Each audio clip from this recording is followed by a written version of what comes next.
Nurul. Ya. Wah, berniaga sekarang. Niaga ni. Kebetulan hujan balik awal kan ni. Oh, patutlah I tak pernah nampak you sebelum ni. Yelah sekarang I berniaga kat Balang je. Ni lah punca rezeki I lah ni.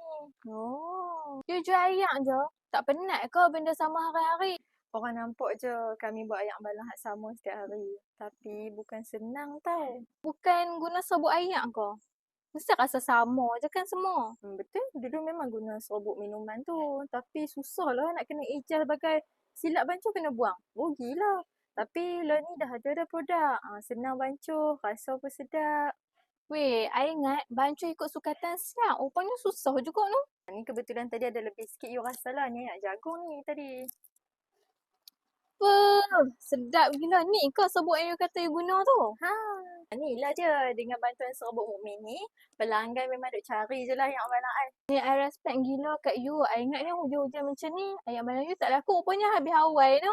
Biar Lepas ni I boleh lah try serbuk Mukmin ni juga.